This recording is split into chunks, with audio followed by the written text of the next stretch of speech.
Noah's game certainly well established the offensive side to it. Mm-hmm. How would you describe Noah Dobson's defensive side of his game? Noah's, I wouldn't describe him as an overly physical defender. I think he defends with his feet and with his reach and range. And I think if you look at how we play and how, we try to deny pucks a lot and deny ice, and we send a lot of D back with, if their D partner's up defending, holding a blue line and they're going back to retrieve, and his ability to retrieve pucks and kind of spring the offense for us was a big piece. We see how Lane's done that for us this year, and we're confident. We did a lot of homework on him. A lot of people that have coached him, so. This is, with Fuchs, maybe Fuchs, this is really kind of the first trade of this type that you guys have made since you started this process. What do you think does it signal anything in terms of what you've been trying to build and what you will try to accomplish going forward? Is this kind of a landmark, I guess, in what you've been trying to do rebuild-wise? Yeah, I think I don't want to say like everything happens in phases, but I guess we spent, the early part of my time here trying to accumulate assets, which for the most part were prospects, but there were draft picks, but there were prospects. And then, once you go through that phase, I think you come to a time where you start to look at, okay, how are we constructing a team, a hockey team, and how do we want to play, and what are the players that fit that idea, that mandate. And I think this is probably a pretty significant sign on our part that, okay, we're adding a piece from the outside. We didn't draft it, and we're going to try to continue to take those next steps. I think part of it was driven by the success the team had and the desire the dressing room has to keep moving this thing forward.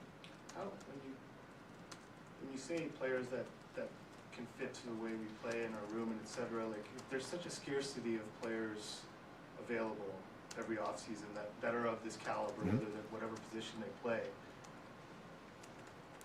is it difficult to keep that perspective and evaluate a player properly with those parameters when you're only getting a trickle and you might feel like, if I don't take this player, whether if he's a good fit or not, or if he's a less good fit, then you miss our. Do you know what I mean? Like, Yeah, I think. It seems like.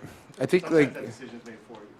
Yeah, I think that could be the case at some point in time. Like, if I felt we were right there in this window and this was a big year for us to try to go out and compete to win a Stanley Cup.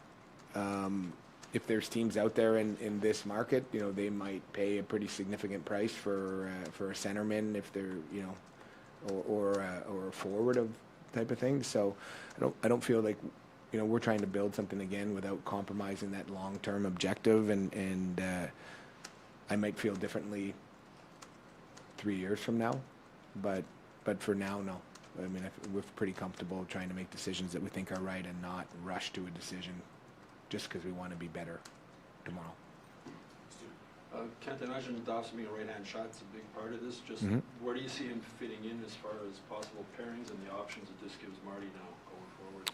Well, I'd leave that to the coaching staff how they want to do it, but I think you've got an elite puck-moving defenseman with some size and range in terms of how he defends. So, I may have my own ideas, but they're probably not as relevant as Marty's once you get behind the bench. So I wouldn't want to kind of speak for him. But obviously, we gave up a lot and signed him for significant money, so we're expecting him to play a pretty big role for us. This is obviously a big thing. What's now moving forward? I'll get the draft tomorrow, but as far as preparing this team for next season, what's the big to-do thing for you now moving forward after this? For next season? For next season, yeah. The draft tomorrow, I don't imagine anybody you're going to get later around is going to be next season, but Nope. To build a team for next season, what's your big to-do thing now? I think we're going to continue to look at, whether we have opportunities to improve our team up front via trade. If not, is there something in the free agent market that could make sense for us? but I can't tell you today that I feel, with some crazy degree of certainty that we're going to accomplish it, but we're going to try. We'll take 4 more questions. We'll go with Eric, Guillaume, Alexandre, Alexis. Eric? Kent, you talked about the phase that you're in, building this team. What does it represent for the advancement of this team that Noah chose not only to be here, but to commit, as you termed it, his prime years, to the Montreal Canadiens? Well, it's great that he was willing to do that. I think, speaking to Noah and to his representatives, I think that was really important that we showed strides this year in terms of where the team is going, and I guess looking at the roster and believing in what we have and what we can put together, because he that was important for him to be able to go to a team where he felt like he could win and he could grow with the team. His agent told one of the media outlets that he accepted a bit less money to make this deal with Montreal.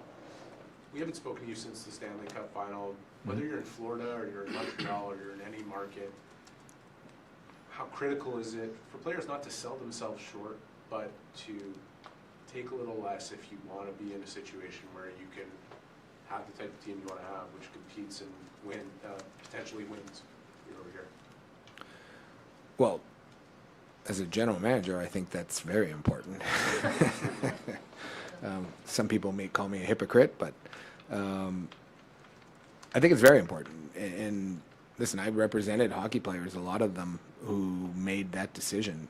And I always felt as an agent that, and obviously Noah's agent feels the same way, that players drive decisions and they own their careers, and we're here to kind of help guide them through it. If you're an agent, once players get a taste, my experience representing hockey players, once they get a taste of winning, like they chase it. And some of them look back and say, I wish I figured it out sooner and chased it sooner. But I'm guessing there's players in Florida. I don't think there's a lot of players in Florida that are regretting that they took less money to stay in Florida. And that's a credit to the Florida Panthers organization for creating an environment where they can win and where they enjoy being there and working together, and that's what we're trying to do here. Guillaume? Salut, Ken. Salut, Guillaume. En faisant l'acquisition de Dobson, ça vous met Dobson, Carrier à droite, peut-être Reinbacker. Bref, est-ce qu'un début était de renvoyer Hudson à gauche, puis est-ce que tu vois un monde où il y a assez de minutes pour Dobson, Goulet, Matheson qui joue sur un bord? Oui. Au niveau d'un monde, il y a assez de temps de glace pour tout le monde, oui. C'est sûr, j'imagine, j'ai pas vérifié où est-ce qu'il se situe dans la ligue, mais je pense que Mike et Lane ont joué beaucoup de minutes comparativement à la plupart des défenseurs dans la Ligue nationale l'an passé. Alors peut-être ça va leur donner un peu plus de repos aussi. Mais au niveau de qui va jouer à droite ou à gauche encore, je vais laisser ça au coach de déterminer. Il y a eu une très longue période entre le moment où la trade est sortie sur les réseaux sociaux puis l'annonce officielle.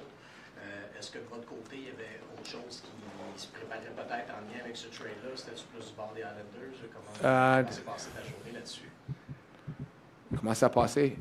Trop occupé. C'était une couple de choses parce qu'on a fallu...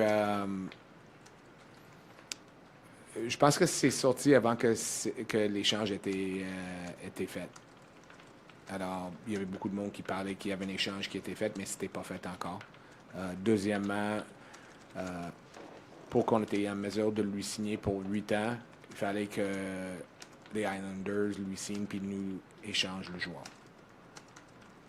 Alors, quand tu négocies avec l'agent puis l'autre équipe qui doit faire le contrat, il y avait peut-être juste certains délais qui est naturel. Mais on ne l'a pas complété probablement avant 5h30. Alexandre et Alexis vont terminer 2 dernières. Salut Ken. Salut Alexandre. Tu disais on a fait nos devoirs sur Dobson.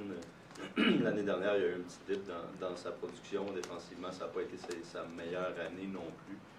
Après avoir regardé ça, qu'est-ce qui vous a rassuré ou comment vous avez pu expliquer le fait que est-ce que c'était juste une anomalie dans le fond dans son parcours? Comment vous voyez ça? Oui, je pense que c'était une anomalie. Oui, c'est ça qu'on pense.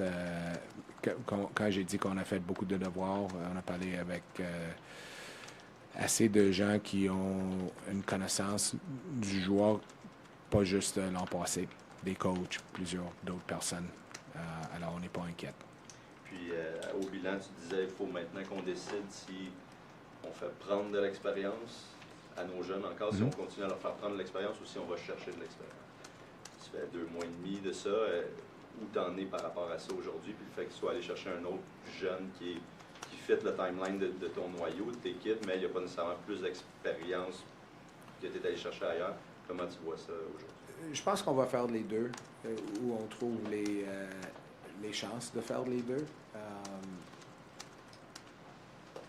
Mais comme j'ai dit, quand il y a un joueur comme Noah qui est tellement jeune, mais qui a aussi beaucoup d'expérience, puis que tu es capable de l'avoir pour la prime de sa carrière, ça devient facile, puis tu s'arranges après au niveau de quelle sorte d'expérience qu'on doit ajouter ou quelle sorte d'autres jeunes qu'on va permettre l'expérience.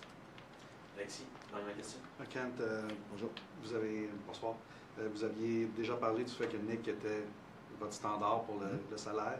Je sais que techniquement, c'est pour vous qui avez donné le contrat à Noah, mais... Oh, c'est vrai. Ouais. Je ne vais pas me faire prendre. D'ailleurs, j'ai la surpayé. Est-ce qu'il y a une signification particulière du fait de voir ce joueur-là arriver, avoir un salaire plus élevé? Est-ce que ça change quelque chose dans la hiérarchie de l'équipe? Non, Comment parce vous voyez que cette perspective? les contrats qu'on a signés, c'est des à date avant Noah, c'était des contrats pour les joueurs qui sortaient du entry level. Alors, les parameters sont complètement différents. Dans le cas de Noah, on a signé un joueur, un contrat autonome. Est-ce que vous voyez, c'est Montréal, est-ce qu'il y a une pression? De ce que vous en avez appris de Noah dans les derniers jours, comment vous le voyez peut-être gérer la pression qui va arriver avec le fait d'être à court terme, du moins, le plus haut salarié de l'équipe? Mais je pense que oui, il vient de dépasser Laine. C'est pas Nick qui était le plus payant. Il est derrière Clary aussi. Là. Oui, c'est vrai. Il est deuxième. Je suis pas inquiète. Je suis pas inquiète pour ça. Je pense que quand il y a un joueur comme Noah, indépendant de son salaire, qui fait 8 millions ou 7 millions et demi ou 9 millions et demi, arrive ici, j'imagine qu'il va avoir beaucoup de pression pour performer ici à Montréal. Alors, ça vient avec quand tu mets le chandail. Can I see one more in? If you don't mind. Sorry. But you just mentioned, upgrading it forward, and I think a lot of the emphasis of the offseason has been for you guys to upgrade it forward. Does this acquisition and the thought of having perhaps one of Dobson or Hudson on the ice for a big chunk of the game, do you feel that alleviates that need, that could make your actual forwards better? Yeah, I think so, and I think it also probably makes it a more attractive place to play for a prospective forward, whether it be this year or in the future. And I think, again, we've talked about trying to continue to, get players that could help out in our top six. But if we had a team, which we hope to have, similar to Florida, where they're rolling out, 2 real good lines, I mean, they got 3, but both lines want puck-moving D out there to get them pucks and move it. It's not like so.